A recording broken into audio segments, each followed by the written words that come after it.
것이다. 우리가 사회주의 할 때는 뭡니까? 개인보다는 공동체를 우선하는 인간 생활의 개선을 목적으로 부동산 문제 등의 해결을 하기 위한 방법을 찾는 시장은 굉장히 효율적이거든요. 근데 그 시장이 고장났어. 자동차 고장난 거랑 똑같아. 그럼 고쳐야죠. 네. 시험과 관련된 부분을 지금부터 돌아가 보시면 되겠습니다. 안녕하세요. 자, 이번 시간은 제 11강입니다. 부동산 경기 변동에 관해서 이제 보는 건데요. 특정 지표, 순환국면, 부동산 경기의 특징, 그리고 거미집 모형까지 정리하시면 되겠습니다. 자, 부동산 경기의 특정 지표는 수요 측면에서는 거래량, 택지분양 실적, 공급 측면에서는 건축 허가 면적, 착공 면적. 이것이 가격으로 만나겠죠. 혹은 임대료. 그러나 투기나 인플레이션에 의한 가격 상승은 이런 건축 활동이 활발한 게 아니기 때문에 조심하자. 이 순환국면상 높낮이를 의미한다. 이 측정 지표라는 것은.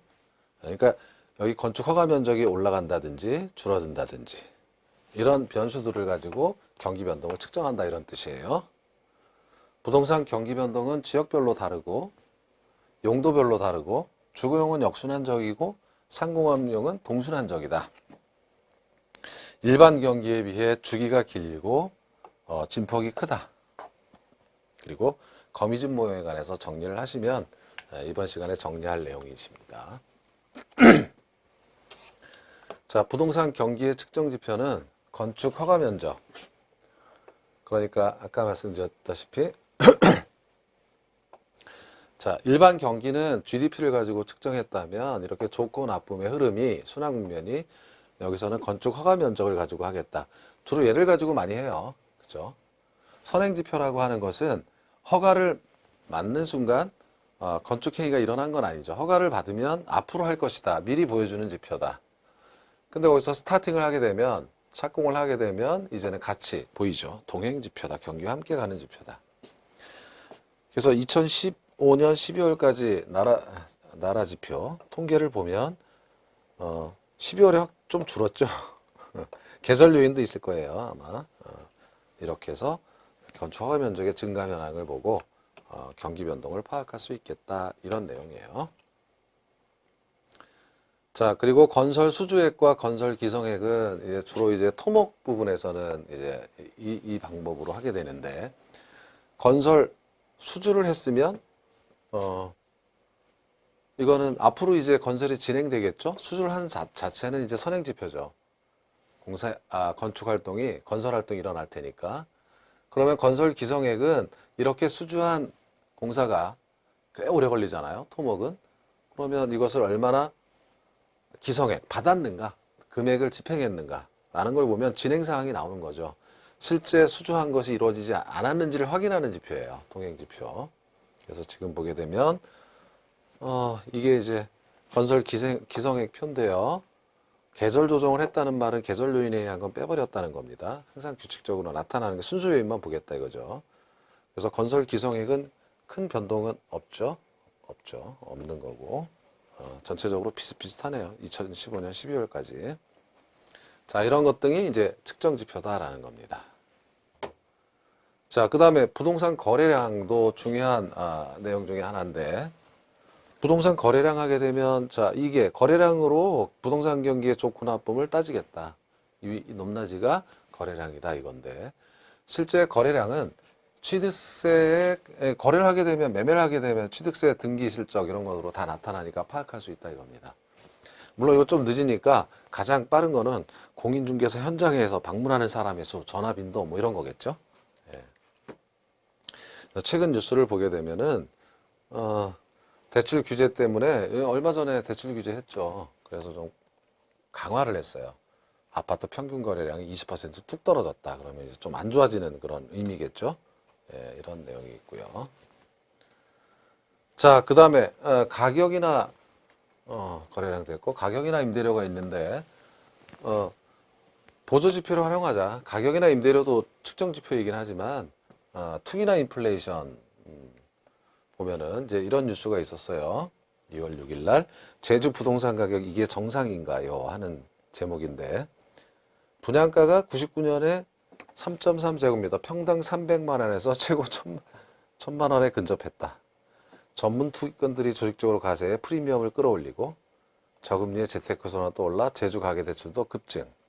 부동산 조정기에 접어들거나 대출금이 오르면 충격파. 그러니까 이것을 건축 활동이 활발해서 나타나는 경기 변동으로 보기는 어려운 거예요. 그래서 이런 경우는 가격이 오른다고 하더라도 3배 넘게 올랐네요. 네, 이거를 경기 변동의 요인으로 보기는 어렵지 않겠나. 조심하자. 이런 뜻이에요. 그래서 여러 가지 지표를 혼합해서 다 보는 것도 중요할 수 있겠다라고 하는 내용입니다. 자, 그리고 공실 및 공가의 동향도 의미가 있어요. 지금 지난해 오피스 공실률이 굉장히 높아졌어요. 이거 공실률이 나타나면 되게 맞더라고요. 선행지표로서의 의미가 있어요. 왜냐하면 공실이 지금 비어있다는 것은 지금도 안 좋다는 얘기도 하지만 공실이 많다는 것은 앞으로 건축 활동이 활발하지 않을 것이다라는 것을 보여주기도 하는 거예요. 13%. 그래서 2014년보다 0.8% 높아졌는데 특정 지역, 강남 같은 데는 지금 엄청나게 빈대잖아요. 다 빠져나가서 이런 뜻입니다. 이제 이거는 그냥 참고적으로만 보시면 됩니다. 공실은 사무실이라면 이제 공간은 주택과 관련된 내용인데 마찰적 공간 이거는 어쩔 수 없이 이사 갈 때 비는 거 이주할 때 비고 들어오고 할 때 의도적 공간은 이것은 이제 그 별장 주택을 하나 샀다 그럼 비어 있을 수 있죠. 뭐 이런 거고 통계적 공간은 이게 통계적으로 3분의 2 이상 건설하면 이제 주택으로 보는데 그 3분의 2 이상 건설했다고 입주 안 되겠죠. 그러니까 뭐 이런 것들이 있을 수 있다. 이건 참고적으로만 보시기 바랍니다. 자, 건설기업 경기 실사지수가 있는데 건설 경기 실사지수라고도 하고 그래서 BSI 하게 되면 요 비즈니스 서베이 인덱스 해가지고 경기 실사지수예요. 그래서 전체 경기를 조사해 보는 거죠. 현장에 있는 전문가들에게 물어보는 겁니다. 설문조사를 통해서 100을 기준으로 해서 지표가 어느 정도인지를 파악해 보는 거예요. 이것을 컨스트럭션, 즉 건설 기업으로 혹은 건축 경기, 건설 경기로만 국한해서 볼 수 있는 거죠. 그래서 지표가 100 이하라도 80에서 90으로 뭐 올라가는 추세다 그러면 회복 국면이고요. 100이 높다고 하더라도 100보다 높다고 하더라도 자꾸 떨어진다고 하면은 이거는 이제 후퇴 국면으로 가는 조짐이다 이렇게 볼 수가 있는 거겠죠. 그래서 100을 기준으로 해서 좋아진다, 나빠진다의 추세를 이렇게 볼 수 있겠다라는 그런 내용입니다. 자, 그래서 보면은 이게 2016년 2월 1일 뉴스인데 건설업체 체감 경기가 3개월째 하락하고 있다. 이렇게 되는 거죠. 이게 지금 BSI 여기가 100인데 100이 점선이죠. 이렇게 해서 조금씩 이 흐름이 있다가 최근에는 추세가 좀 안 좋아지는 쪽으로 쭉 73.5까지 떨어졌나요? 예. 2월에는 70.2 뭐 이렇게까지 떨어지는 그런 내용. 3개월째 좀 부진이다. 뭐 이런 내용이에요. 자, 그러나 이러한 지금 보셨던 부동산 경기 지표들은 한계가 있는데 전체 시장 하게 되면 부동산은 자, 여기 보면 가령 건축도 있고 토목도 있고 그렇죠? 이 건축을 또 세분화하면 주거용, 그죠? 비주거용 뭐 이런 것 등이 있을 수 있고 이렇게 다 다르다는 거죠. 예. 이 부분 시장을 보면 뭐 주거용은 화랑인데 토목은 안 좋을 수도 있고 전체 시장을 어떻게 통계를 잡기가 어려워요. 부분 시장과 전체 시장이 좋아진다라는 것을 부분 시장도 다 좋다 이렇게 볼 수가 없다는 거죠. 부분 시장 각자 다 달리 움직일 수 있기 때문에 그러다 보니까 어떤 종합지표, 부동산 전체 종합지표를 산출하기 어렵다 이겁니다. 그러니까 예를 들어서 종합지표 하게 되면 종합주가지수라는 게 있는데 종합주가지수가 1800이다. 1800 이렇게 되면 지금 2000에서 이렇게 떨어졌구나 최근에 전체적으로 주식가가 하락하고 있구나 이런 거 볼 수 있는데 1번과 관련해서는 이렇게 보면은 시계열이라는 것은 이런 시간에 따른 이런 흐름이에요. 주가의 흐름처럼 경기의 흐름 이게 어렵죠. 다 다른데 안을 뜯어봐야 된다 이 뜻입니다. 그죠? 그래서 요거는 참고적으로 시계열이라는 것은 타임 시리즈니까 시간이 흐름에 따라서 어떻게 되어가는지를 분석해 보는 것을 말한다라는 겁니다. 그리고 건설에는 일반 경기와 달리 굉장히 오랜 기간이 걸려요. 장기간 걸려요. 건설에는 하다가 중단될 수도 있고. 그러니까 예측의 오류가 많이 발생할 수 있다. 이런 얘기고, 그죠? 그리고 왜냐하면 허가 받고 그냥 허가 받아서 좋다고 했는데 착공이 지연된다든지 취소된다든지 시차가 커서 좀 어렵다 이거죠. 겹치기도 하고 막 중간에 뭐 이런 것들 한번 들어보시면 되겠죠. 한번 읽어보시는 정도로 될 것 같아요. 자, 문제를 보면 14의 대표적인 문제가 있는데 수출 증가로 일반 경기가 호전됐어요. 그러니까 수출은 GDP의 구성 요소죠. 실질 GDP가 올라갔겠죠. 수출이 증가했으니까. 이와 더불어 부동산 경기도 호전의 기미가 나타나기 시작했다. 그래서 이렇게 되면 달러가 들어올 거고, 달러가 들어오면 이제 뭐 소비로 가기도 하고 뭐 등등 하다가 건축 부분도 좋아질 수 있겠죠. 예. 이때 어떤 지역의 부동산 경기 활동을 파악해 보기 위해 다음과 같은 미시적 변수의 지표를 조사하기로 했다. 가장 타당하지 않은 거. 그러니까 지금 건축을 본다는 거죠. 그런데 이럴 수도 있어요. 자, 지금 일반 경기와 건축 경기가 같이 갈 수는 없고 소비 투자 이런 건 좋아져도 이 건축 부분은 불황일 수가 있어요. 다 이쪽으로 몰리면서. 그렇죠? 소득 수준을 본다는 거는 건축을 볼 수가 없는 거죠. 이거는 맞는 거고 건축량은 건축 경기가 안 좋아. 택지 분양 실적이 작아진다는 것은 건축이 앞으로 잘 안 된다는 거고 거래량이 안 좋아진다는 것도 건축 활동이 없을 거고 가격도 지표 중에 하나죠. 그렇지만 소득 수준을 가지고는 모른다는 거죠. 소득은 좋아지는데 건축 부분이 안 좋아질 수도 있으니까 이걸 가지고 이러한 소득 부분을 가지고 건축을 본다는 것은 잘못된 거죠. 네, 그런 뜻입니다. 그런 류의 문제다. 그래서 1번이 틀렸다라는 겁니다. 부동산도 지난 시간에 보셨던 일반 경기처럼 순환 변동을 하는데요. 자, 회복시장. 그렇죠? 측정 지표. 이거 뭐 건축 허가량을 가지고 주로 하니까 건축 허가량이 가령 증가하기 시작하면 회복시장이에요. 그렇죠? 아주 안 좋다가 그다음에 상향시장은 이게 막 올라간 거죠. 예, 그리고 가격도 올라갈 거고 거래량도 증가할 거고 공실률은 줄어들 거고 그러다 정점을 찍고 후퇴를 하게 됩니다. 허가량 줄어들고 거래 줄고 그렇죠? 공실률은 늘어나고 그 도가 점점 더 심해지는 불황에 이르고 저점을 찍으면 다시 회복 국면으로 간다. 뭐 이런 뜻이겠죠. 이렇게 순환을 합니다. 자, 우리 그림에 없었던 안정시장이라고 하는 것은 지금 순환 국면상의 어느 지표를 의미하는 게 아니에요. 어떤 특정한 시장이에요.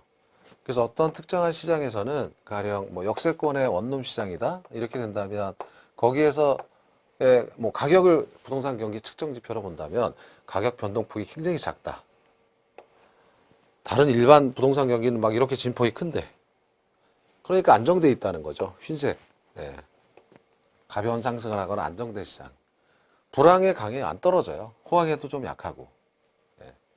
별도의 순환 국면이 아니라는 거예요. 특정 지역 시장으로. 자, 안 빠지는 이유는 위치가 좋아서. 안 오르는 이유는 규모가 작아서. 주택이나 상가. 이런 유형에 속할 수 있다라는 겁니다.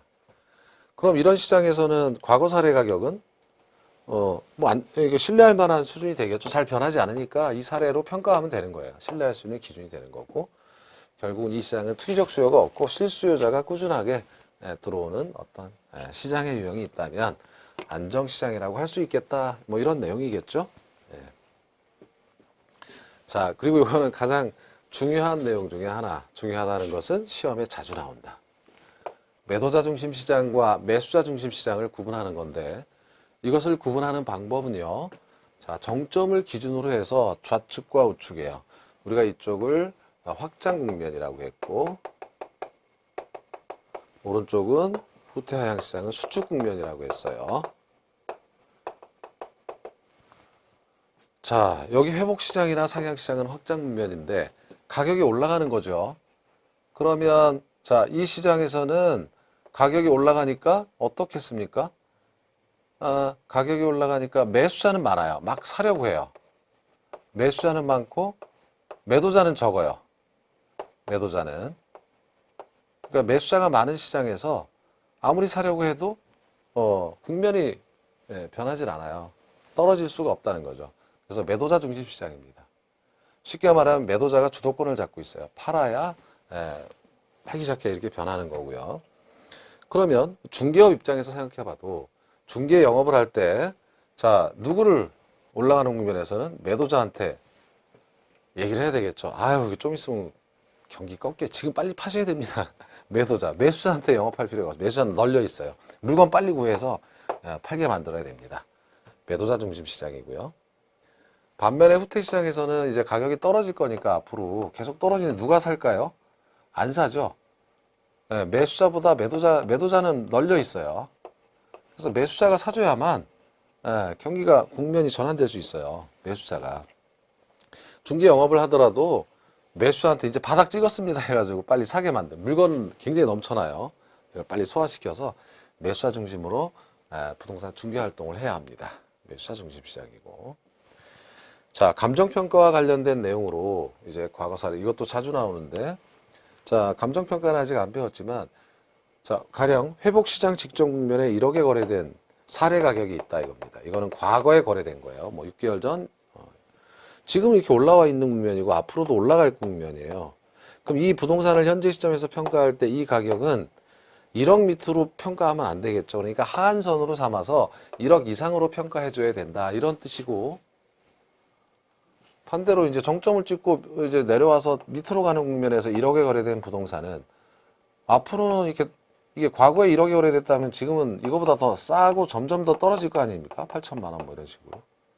그러니까 이 새로운 부동산을 평가할 때 과거 사례를 기준으로 평가할 때는 1억보단 작아야 된다. 1억이 상한선이 되는 겁니다.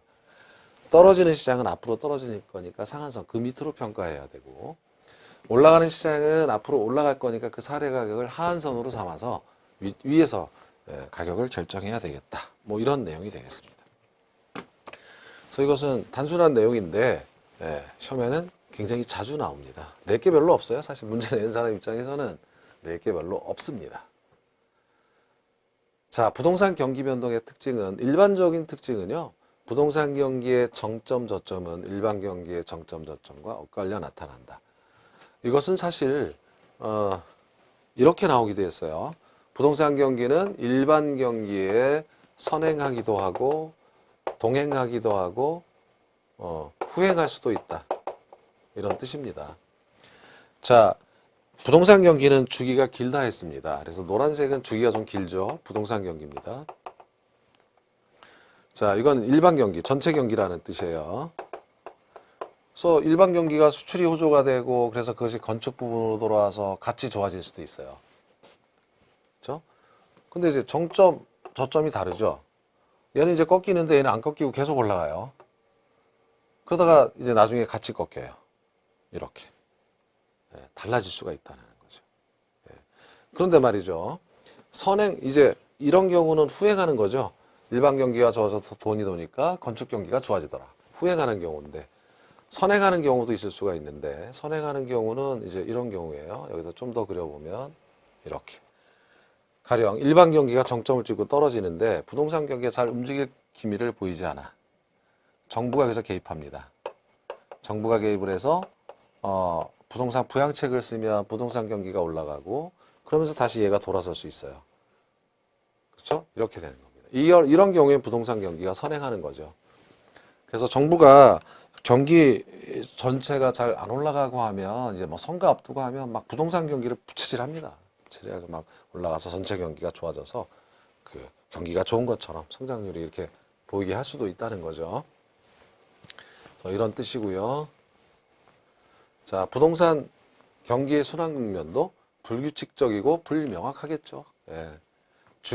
불규칙 주기성 이런 거 다 일반 경기하고 똑같아요. 자, 일반 경기의 회복이 느리고 후퇴가 빠르다. 일반 경기에 비해. 이것은 자, 아까 보셨던 대로 추세를 중심으로 순환 변동하는 것도 부동산 경기도 똑같아요. 그런데 그 내용을 어떻게 설명했냐면 저점에서 정점에 이르는 기간은 길고 완만하고 정점에서 저점까지는 짧고 좀 가파르게 빨리 조정받고 올라가는 편이다. 부동산 경기도 그런데 일반 경기보다 좀 그게 더 길다 이런 뜻이에요. 그렇게. 이렇게 보면 되고, 일반 경기에 비해 진폭이 크죠. 그러니까 이거는 잠시 후 거미진 모형에서 확인이 됩니다. 진폭이 클 수밖에 없어요. 진폭이라고 하는 것은 이 폭이죠. 이게 막 널뛰기를 한다는 거죠. 크게. 롤러코스터. 크게 올라갔다가 크게 떨어졌다가 하는. 그래서 거미진 모형에서 확인할 수밖에 없어요. 잠시 후 보시면 되고, 그 다음에 부동산 경기는 지역별 혹은 용도별로 다르게 나타납니다. 이거는 뭐 너무나 당연하죠. 지역별로 얘기해 보자면 대구 지금 좋았죠. 그러나 수도권 안 좋을 수 있어요. 이렇게 지역별로 다른 거고, 지역마다 이거는 부동성 때문에 국적 시장을 형성하기 때문에 그렇고, 용도별로 다르다라는 것은 가령 다음에 나오겠죠. 이렇게 다릅니다. 자, 유형별 특성이 되는데, 일반 경기는 공업용, 상업용 부동산 경기와 동순환한다. 이거는 항상 그런 게 아니라 그런 경향이 있다라는 거예요. 이게 법칙은 아니고요. 자, 이 이유는 우리가 GDP를 얘기할 때, 국내 총생산을 얘기할 때 이걸 지출 측면으로 바꾸면 소비, 투자, 뭐 순수출, 정부 지출, 순수출 뭐 이렇게 얘기했잖아요. 이거 장사 잘 되는 겁니다. 이게 좋아진다는 건 주로 소비하고 투자 뭐 이런 게 좋아진다는 거잖아요. 그러면 장사 잘 돼서 상가 이런 거 분양 잘 되고요. 설비 투자해야 됩니다. 플랜트 건설해야 돼요. 공장 건설도 해야 되고 공업용 부동산 같이 가는 경향이 있다라는 거고. 다만 여기서 이 건축 경기 중에서도 여기 부동산 주거용 부동산은 주거용은 거꾸로 가는 경향이 있다 이거예요. 얘가 좋아지면 자금 흐름이 사실 대출과 관련이 많죠. 고가성 때문에 자금의 유용성이 큰 영향을 미치잖아요. 그러니까 이게 좋아지면 이게 일반 기업 대출 많아지고 막 하니까 여기 주택 담보 대출 줄일 수 있다는 거죠. 그러면 여기 수요가 줄어들어서 좀 주거용 부동산은 안 좋아질 수 있는 경향이 있다라고 하는 겁니다. 신용 할당이라고 하는 거죠, 이런 걸. 자, 이렇게 이제 보는 거고요. 기출 문제를 봅시다. 자, 15회 추가에서는 부동산 경기 변동에 관한 설명 중 가장 적절하지 않은 것은 해서 부동산 경기는 수락 국면이 일정하지 않다. 불규칙 주기성. 일반 경기보다 선행하기도 하며 때론 후행하기도 한다. 설명드린 내용이고, 일반 경기와 비교해야 팽창 확장 국면이죠. 위축 국면 간의 차이가 크다. 완만하고 짧게 떨어지고 일반 경기에 비해서 더하다 이거예요. 유형에 따라 다른 변화. 그러니까 상업용, 공업용 다르고 주거용 다를 수 있다. 그러나 부동산 경기를 인근 지역 굉장히 좁은 지역이거든요. 아무리 지역별로 달라도 인근 지역에 한정해서 하면 이건 말이 안 되겠죠. 좀 더 넓은 지역을 뭐 수도권이라든지 이렇게 움직이는 거지.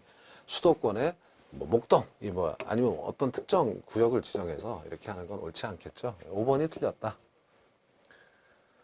자, 16회는 옳은 것. 일반적으로 부동산 경기는 여러 부동산 유형과 상업용, 공업용, 주거용, 지역에서 동시에 같은 국면. 이거 말도 안 되는 거고. 2005년 정부의 831 부동산 대책과 같은 외부 충격으로 주택 경기가 하강한다면 이건 순환이 아니라 정부 정책 충격, 이거는 뭡니까? 불규칙이죠. 불규칙 변동입니다. 그렇죠? 자, 부동산 경기 후퇴 국면에서 중개 활동은 후퇴 국면은 떨어지는 시장에서는 살 사람이 없어요. 팔자는 널려 있으니까 누구 중심으로 해냐면 매수자가 보다 매도자가 아니라 바뀌어 있죠. 매수자 중심으로 가야 되죠. 후퇴 국면에서는. 방학 동안 대학가의 원룸, 공실이 늘어난다. 이거는 랜덤워크. 이거 무작위 변동은 불규칙 변동 이거죠. 이게 아니라 이거는 규칙이잖아요. 그러니까 계절 변동입니다. 이게 아니라 계절 변동으로 바꿔주셔야 하고요. 경제 주체들이 모두 부동산 가격 상승에 대한 기대를 갖고 있다면, 자, 우리 수요 공급 이론에서요. 미래에 대한 예측. 가격이 올라갈 것 같으면 빨리 사야죠, 지금. 올라가기 전에 부동산 가격이 급등할 수 있습니다. 그래서 5번은 맞고 나머지는 다 틀렸다. 이렇게 보시면 되는 거예요. 자, 21회 문제. 다음은 부동산 경기 변동의 4국면이에요. 특징을 나타내는 표인데 가로에 들어갈 내용이 옳은 것은, 자, 올라가는 시장에서는 매도자 중심입니까? 매수자 중심입니까? 하면 매수자는 그냥 널려 있고 매도자가 희소하죠. 매도자 중심이다. A는 매도자다. 그렇죠? 뭐 두 개로 압축됐네 벌써. 그죠? 그리고 후퇴기에는 뭡니까? 네, 매수자죠. 이건 매수자 중심주의 시장이다. 여기도 매수자다. 그러면 D는 매수자. 1번 아니면 5번이 아직까지 유효하고요. 건축 허가 신청 건수는 회복이니까 증가하고 공실률은 감소하겠죠. 답이 B, C 벌써 나왔네. B는 증가, C는 여기 증가니까 틀렸고 증가, C는 감소 이게 맞았죠. 나머지를 확인해 봐도 건축 허가 신청 건수는 후퇴기니까 감소, C 감소 맞죠? 그 다음에 공실률은 증가, 그렇죠? B 증가 맞죠? 네, 그래서 답이 1번이 되는 거네요. 1번이 되는 문제. 자, 22회 경기 부동산의 경기 순환과 변동 설명으로 틀린 것 1번. 부동산 경제를 구성하고 있는 각 부분에서 순환적 변동을 비롯한 계절, 장기적 이건 추세 변동이겠죠. 이건 불규칙이고 나타나는 거고 무작위 변동이란 예기치 못한 사태로 초래되는 비순환적 경기 변동이다. 대학교 인근 임대주택 방학 주기로 공실 이거 벌써 몇 번째예요. 네, 계절 변동이고요. 상향시장에서 직전 회복 시장에서 거래 사례 가격은 10억에 거래됐다. 그럼 여기에 거래된 이 사례 여기 대상 부동산의 가격은 사례를 하한선으로 삼아서 이 상한가가 아니죠. 예. 현재 시점에서 하한가가 되는 거죠. 예. 틀렸습니다. 상향 시장에서는 건축 가격이 증가하는 현상이 나타나는 거 맞죠? 그러니까 4번만 틀렸죠. 예. 25회입니다. 틀린 거. 1번 부동산 경기도 일반 경기와 마찬가지로 회복, 상향, 후퇴, 하향 등 순환적 경기 변동 나타나는 거 맞죠? 하향 국면은 매수자, 떨어진 시장은 매수자, 과거 사례 가격은 상한선, 떨어지니까 자꾸. 상향 국면은, 상향 국면에서는 매도자가 아니죠. 매도자 맞죠? 매수자가 적으니까 매수자는 널려 있고 매도자가 별로 없어요. 중시되고, 과거 거래 사례 가격은 올라가니까 하한선이 됩니다. 회복 국면은 역시 올라가는 시장이니까 매도자 중심, 과거 사례 가격은 세로 가격의 기준 가격에 되거나 하한선 올라가니까. 후퇴 국면은 매도자가 중시되고, 이거 틀렸네요. 여기 반대잖아요. 매수자, 떨어지는 국면. 과거의 사례 가격은 상한선이죠. 이거는 상한선이 기준 가격이 되거나 상한이 되는 경향이 있다. 이렇게 바꿔주셔야 합니다. 5번이 틀렸어요. 5번이 답입니다. 자, 26회 틀린 것 1번 부동산 시장은 일반 경기 변동과 같은 회상 후 하향 4가지 국면 외에 안정 국면 시장이 있다. 자, 부동산 경기 변동 측정 지표 공실률, 건축 허가 건수, 거래량. 일반 경기에 비해 정점과 저점과 진폭이 작은 게 아니라 크다. 이거죠. 진폭이 큰 이유는 바로 이어서 거미줄 모형에서 보시면 됩니다. 4번 순환 계절 변동, 무작위 변동, 불규칙 변동 하고 우발적 변동이라고 한다 이거죠. 모습이 나타나고 상향 국면 직전에서 직전 회복 국면 거래가 이거 아까 똑같은 지문이에요. 하한선이 된다. 올라가니까 하한선이죠. 3번이 틀렸습니다. 크다 이렇게 바꿔주셔야 하고. 자, 그러면 거미줄 모형이 뭘까라는 거죠. 거미줄 모형은 이 생긴 게 거미줄처럼 잠시 후 보시면 생겼다 해서 이 이름을 붙였고요. 의미 있는 것은 비교 정학이 아니라 동태 이론이다. 동태 이론은 움직이는 다이나믹, 타임 시리즈. 이건 시간을 분석한다. 시간 경로를 분석하는 거고. 그러면 비교 정태 이론이라는 것은 무엇인가라는 거면 이런 거예요. 자, 어느 시장에서, 주택 시장에서 어느 도시에 인구가 증가했다. 그러면 수요가 증가한다. 수요가 증가하면 어떻게 될까? 자, 가격은 상승하고 균형 거래량은 증가한다. 이렇게 된 거죠. 그러면 수요가 증가, 그림으로 보면 수요가 증가해서 가격 상승했죠. 가격은 상승하고 균형 거래량은 증가했죠. 자, 그래서 지금 최초의 균형점 2와 2-를 비교하는 거예요. 자, 여기 결과론적인 관점만 정적으로 비교하는 겁니다. 이 사이에서 무슨 일이 이루어졌는지를 보여주진 못해요. 그러나 동태 이론에서는 이게 이제 막 돌아가는 시간 경로에 따라 이렇게 돌아가서 결국 이렇게 온다라는 것을 보여주는 거예요. 자, 그렇게 되는 이유는 뭘까라고 하면, 이유는 뭐냐면, 이렇게 있잖아요. 일반, 재화처럼 수요가 증가한다고 해서 공급이 당장 늘어나지 않아요. 공급은 한참 있다, 공급은 줄어 있고 나중에 나타나요. 늘어나요. 그러니까 이제 이런 경로로 가는 게 아니라 잠시 후 이런 경로로 가게 된다는 거죠. 그걸 보시는 거예요. 그래서 동태이론이다 이렇게 얘기하는 거고요. 자, 이걸 통해서 부동산 시장에서 수급의 갭이 생기는 원인을 설명할 수 있다. 즉 수요는 빨리 증가하는 데 비해서 공급은 천천히 증가한다. 그 갭 때문에 부동산 경기의 특징이 진폭이 크고 하는 현상을 볼 수가 있다라는 겁니다. 자, 기본 가정을 보게 되면 금기의 수요량, 우리가 수요량은 Q인데 현재 시점은 T라고 표현하고 금기의 가격, 가격은 P고 금기는 현재 시점이니까 T에 의존한다. 이걸 함수로 쓰면 이걸 DT라고 할게요. 수요는 디맨드, 수요량이라고 가정해보면 그럼 현재 수요량은 현재 가격에 즉각적으로 반응한다 이겁니다. 당연하죠. 수요자 입장에서는 집값 비싸면 지금 안 사요. 지금 현재 가격 보고 바로 의사결정해봐요. 싸면 사고. 그런데 공급량은 그렇지 않다 이거예요. 금기의 공급량은 자 지금 공급된 것은 3년 전에 착공을 했다 가정하면 3년 전 가격을 보고 그 전기예요. 그러니까 여기는 빼기 1. 지금 시점이 아니라 과거에 3년 전의 가격 빼기 1 전기 그 가격을 보고 결정되는 겁니다. 그래서 공급 함수는 다른 조건은 일정하다고 가정할 때 이게 달라요. PT-1 이렇게 된 겁니다. 이게 아까 보셨던 수급의 갭입니다. 수급의 갭이라고 하는 것은 자 여기 수요는 즉각적으로 조정되지만 공급은 늦게 조정돼요. 이런 뜻입니다.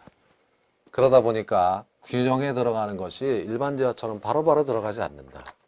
그 균형으로 들어가는 과정을 안정화 과정이라고 하는데 결론적으로 얘기해보면 공급의 탄력성이 수요의 탄력성보다 적은 경우에는 안정적이다. 수렴, 즉 불균형이 점차 감소해서 이렇게 들어간다라는 거고 균형으로.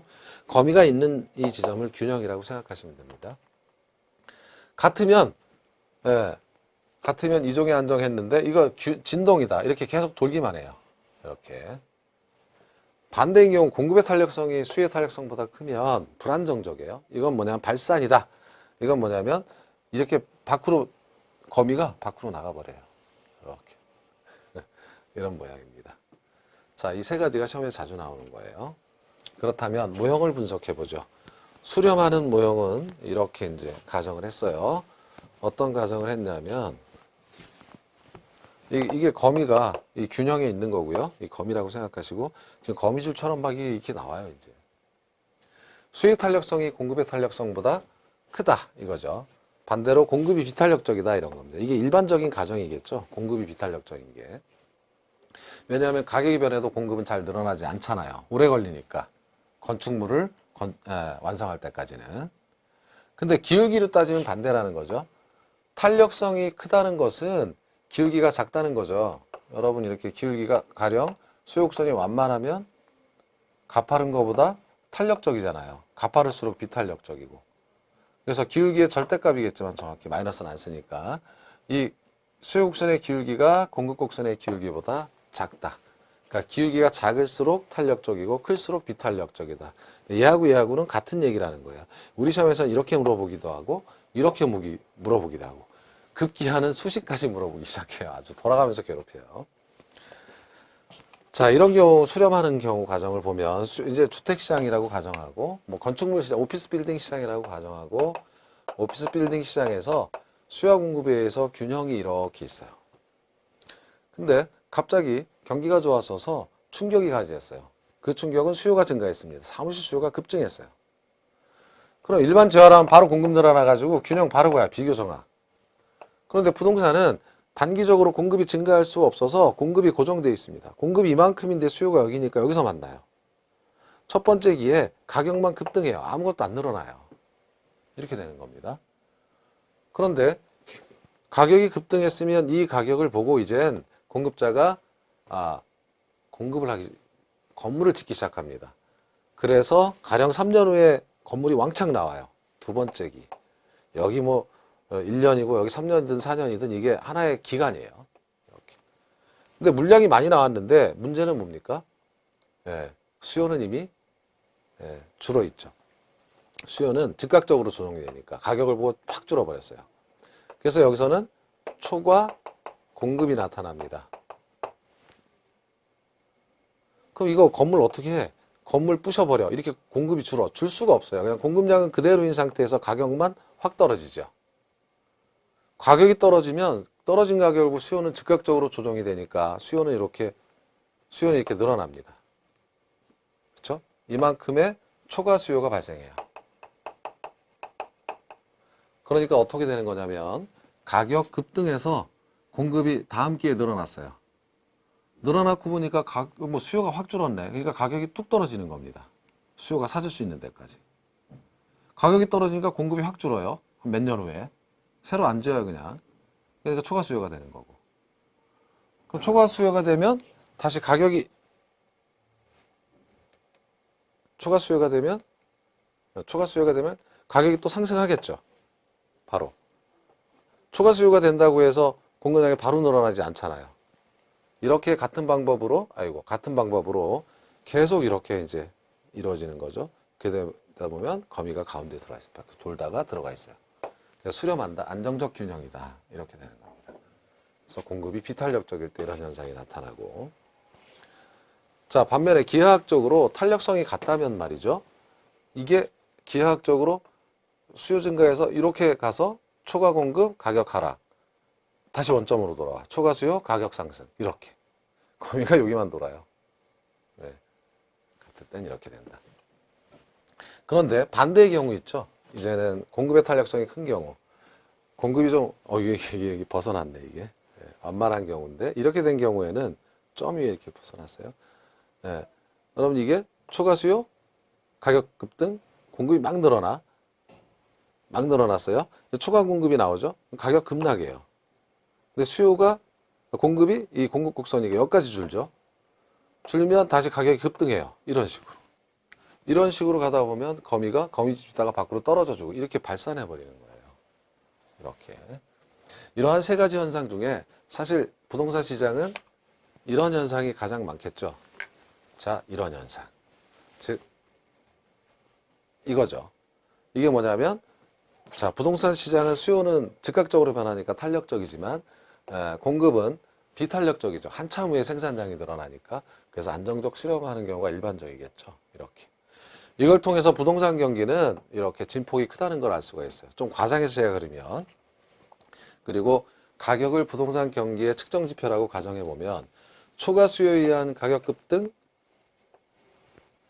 초과 공급에 의한 가격 급락, 급등 급락 하다가 왜 공을 여기다 떨어뜨리면 퉁퉁퉁퉁퉁 치다가 줄어드는 것처럼 균형으로 가는.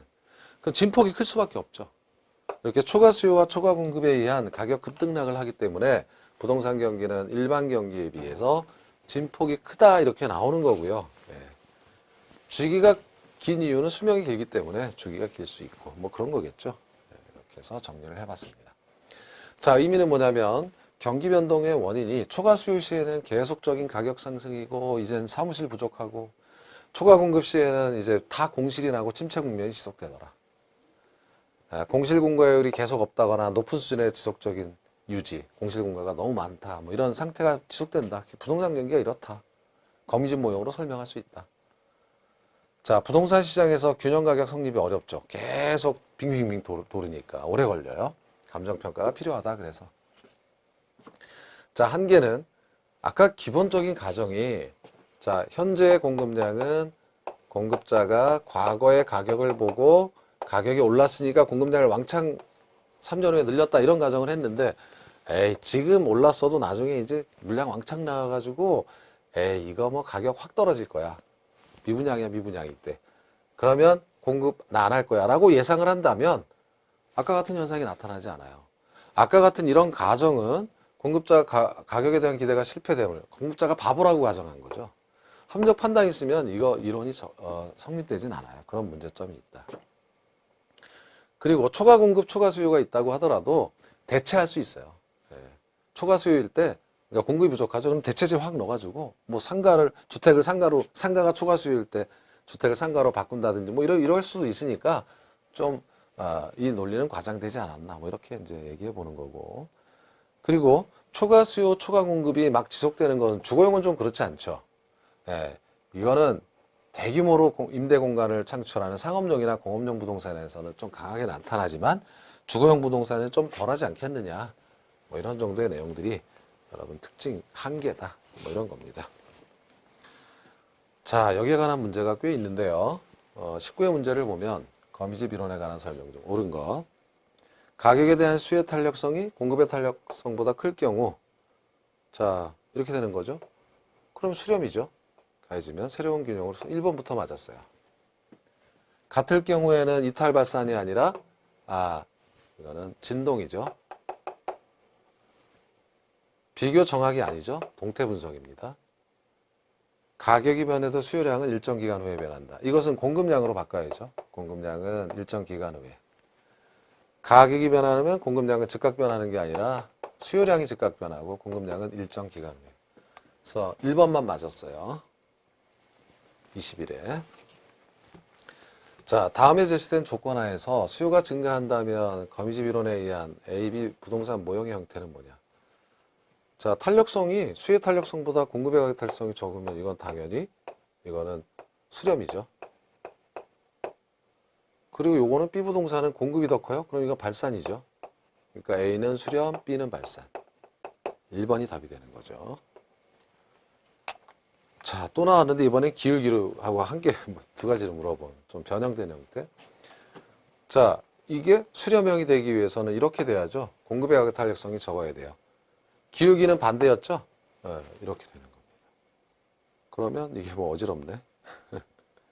어디 있나요? 요거네요. 여기. 3번. 그렇죠? 네, 기울기까지 이제 함께. 기울기는 반대다 그랬죠. 자, 24회는 이제 숫자로 별짓을 다 해서 냅니다. 별거 아닌 것 같고. 이거 절대값이 마이너스는 의미가 없어요. 그냥 마이너스 보지 마시고 보면 이거는 기울기니까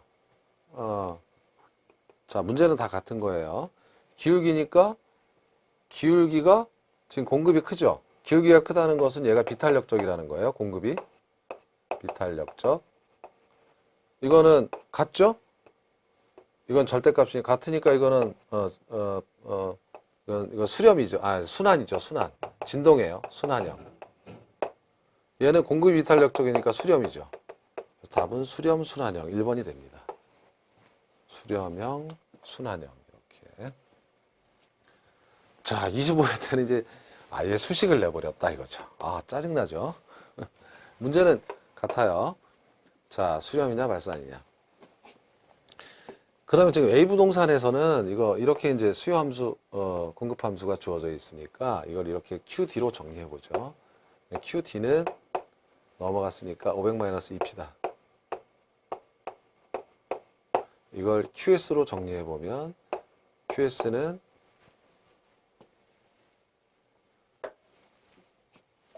이게 지금 25회 문제죠? 이 숫자가 맞는지 모르겠네. 4QS가 여기 왜 들어가지?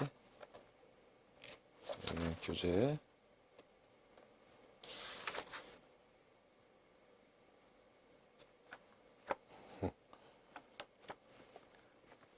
이걸 해보면 4QS는 한 번 더 해야 되겠네. 귀찮게. 4QS는 넘어가면은 3P-300이죠. 그다음에 QS는 4분의 3P 마이너스 4분의 300 이렇게 되는 거예요. 지금 여기서요.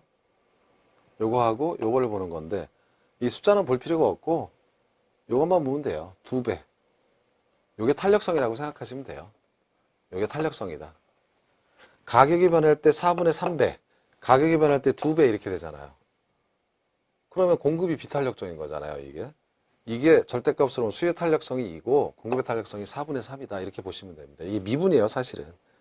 요 P자 앞에가 탄력성이다. 공급이 비탄력적이니까 수렴이죠. 그러니까 A 부동산은 수렴입니다. 요거 1번 아니면 4번이에요. 그럼 얘는 뭐냐? 얘도 이제 다시 정리해봐요. 그러면 넘어가면 EQD는 P-400. 아주 식도 짜증나긴 했어요. 요거 QD로 나누면 QD는 자 2분의 1P 0.5죠. 뒤에 건 볼 필요도 없어요. 계산 안 해도 돼요, 사실. 200이죠. 계산 굳이 해보면 이렇게 되고. 요거를 이제 QS로 정리해보면 4QS는 2P-100 이렇게 되는 거죠. 이것도 QS로 정리해보면 QS는 4분의 2. 4분의 2는 4로 나누니까 2분의 1하고 같죠? 2분의 1P 마이너스 4분의 100, 25. 뭐 뒤에는 안 해도 되고. 그럼 여기서도 P 앞에가 다 2분의 1이죠. 탄력성이 0.5로 같아요. 공급의 탄력성이나 수의 탄력성이나 0.5로 같기 때문에 진동입니다. 순환형이에요. 순환형. 이게 바로 답이네. 가까운데. 4번입니다. 그러니까 사실은 이걸 써야 되나? dP분의 이게 D가 미분이잖아요. dQ 하면 이게 탄력성이고 그 미분은 그냥 P자 앞에 숫자다 이렇게 생각하시면 돼요. 이렇게 P자 앞에 숫자다. 네, 그걸 낸 겁니다. 좀 심했죠? 이걸 이렇게까지 낼 필요가 있었나 싶어요. 자, OX입니다. 1번이에요. 부동산 경기 변동은 확장 국면과 수축 국면이 대칭적인 특성을 갖는다. 이거 틀렸죠? 대칭이 아니라 비대칭입니다. 그죠? 비대칭이었죠? 그래서 틀렸고요. 자, 그 다음 2번을 보시면 부동산 경기의 수요 측면 측정 지표로는 건축허가, 착공. 이건 수요 측면이 아니라 공급 측면이었죠. 그러니까 틀렸고요. 3번 CBAS가 120으로 조사됐다. 건설 경기가 120이다 그러면은 여기 좋은 거죠? 그럼 일반 경기는 수축 국면이다. 판단할 수 있다. 이렇게 되는 거죠. 이게 버리세요. 이건 무슨 뜻이냐면 있다라고 하니까 맞는 건데 이거는 건축 경기하고 주택 경기하고 일반 경기는 역순환하는 경향이 있다.